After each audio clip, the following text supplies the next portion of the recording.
Hello everyone, and welcome to my Sister Wives Today channel. I hope everyone is having a wonderful day. Before we begin, please hit the subscribe button and give this video a thumbs up. The entire Sister Wives universe seemed to come to a halt in the quiet hours that followed Garrison Brown's terrible and unexpected death. The Brown family's grief spread like wildfire, and admirers mourned alongside them, flooding social media with painful tributes to the young guy who had once dazzled viewers with his gentle humor, bravery, and desire for independence. However, as the dust settled following Garrison's funeral, unsettling murmurs began to emerge. Not about Garrison's awful death, but about something, or someone, completely else. That person was Robyn Brown. And the whispers rapidly became louder. Eyewitnesses, family members, and lifelong admirers all started asking the same scary question: did Robyn Brown express her grief during Garrison's burial? Was her heartbreak real? Or was it a carefully orchestrated performance for the cameras, appearances, and, most disturbingly, Cody? In the days leading up to Robyn's burial, admirers observed a small but telling shift in her public image. She had been mostly absent from Garrison's public remembrance on social media. There were no postings. No long tributes. There are no emotional images of her and Garrison together. In fact, admirers went through years of content and discovered that Robyn had scarcely mentioned Garrison at all, even during brighter moments. Unlike Christine and Janelle, who poured their guts out to honor Garrison's legacy, Robyn's silence was deafening. Robyn, however, stood out at the burial, clad in flowing black and large dark shades, dabbing her eyes, sobbing into a tissue, and clutching onto Cody's arm.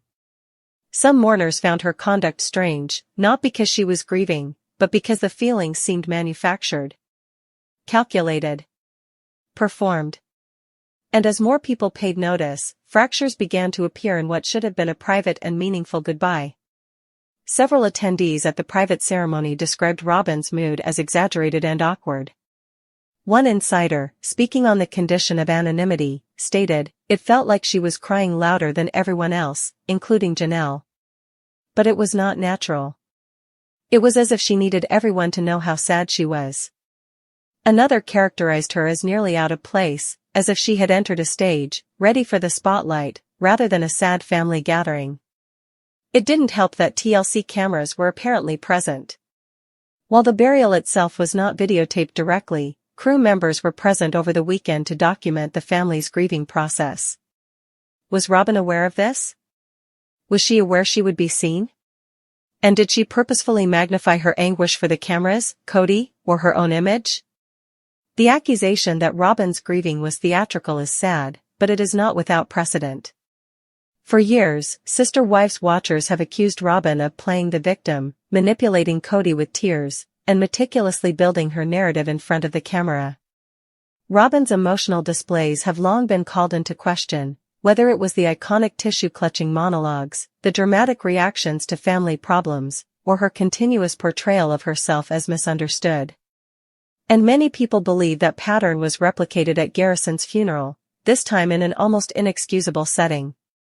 Because it wasn't about the land, the money, or the people Cody spent time with. This concerned the death of a child. A son. A brother. Many claim that Robyn was not even close to Garrison. In reality, rumors over the years have drawn a bleak picture of her connection with Cody's older children, particularly those from Janelle and Christine. Garrison had publicly expressed his disagreement with Cody and Robyn's lifestyle. He separated himself. He wants space. Insiders believe he barely engaged with Robyn in his latter years. So, why are there tears now? Why the dramatic gestures and abrupt appearance at the burial? Some others say it was due to guilt. Robyn knows she contributed to the Brown family's division, and when Garrison died, her remorse surfaced. Others say it was considerably more self-serving. Robyn didn't want to be perceived as the cold stepmom who stayed home. She wanted to maintain her image as a member of the family, especially with supporters demanding accountability. The most agonizing theory is that Robyn came not to mourn Garrison, but to soothe Cody, to preserve her grip on him when he was most vulnerable. Because if Cody was finally realizing the consequences of years of partiality and seclusion from his other children, Robyn couldn't afford to lose him. When Cody's world began to crumble, she may have tightened her grip by portraying herself as a caring, weeping wife. Eyewitness stories merely fueled the flames. Several attendees stated that Robyn scarcely engaged with Janelle or the other youngsters. That, while she sobbed openly, she did not comfort Garrison's siblings or approach Janelle once throughout the burial. Instead, she remained glued to Cody's side. One witness called it distasteful, adding that it felt like she was there for Cody, not Garrison. The outcry was quick. Online forums were flooded with debates about Robyn's behavior, with some calling it disgusting and performative grief at its worst. Others attempted to give her the benefit of the doubt, claiming that mourning looks different for everyone and that even if Robyn wasn't close to Garrison, the loss could have really touched her. However, the bulk of supporters appeared to share a common pain. "You can't fake a relationship with someone after they die," one reader commented. "You either loved them in life or did not. You can't show up in black and pretend."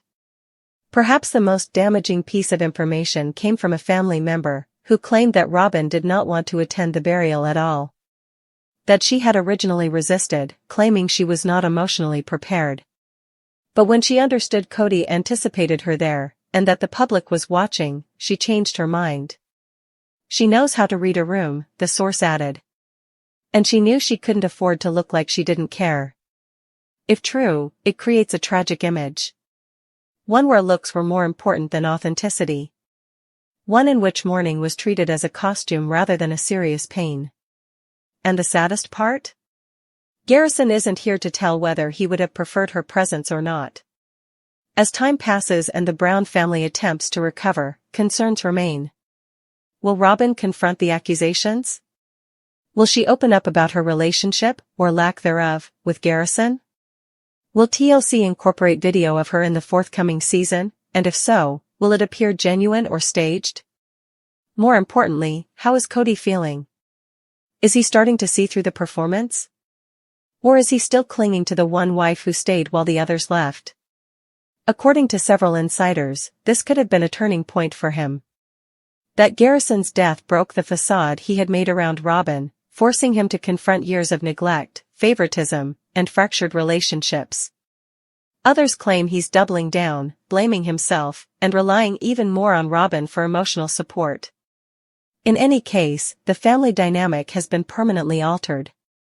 Garrison Brown's death was a tragedy that transcended family lines, belief systems, and show business conflict.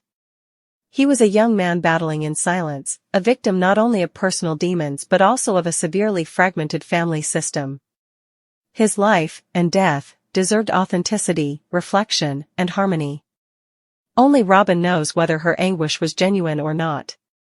But others who loved Garrison, including his mother, siblings, and friends, hope that his memory is not overwhelmed by theatrics. That his life would be remembered not with grandiose displays, but with quiet reflection, genuine healing, and open accountability. Because grieving is not a show. It is a process. For many who watched intently, Robyn Brown's version felt a little too much like a scene from a show, and not nearly enough like the farewell a son deserved.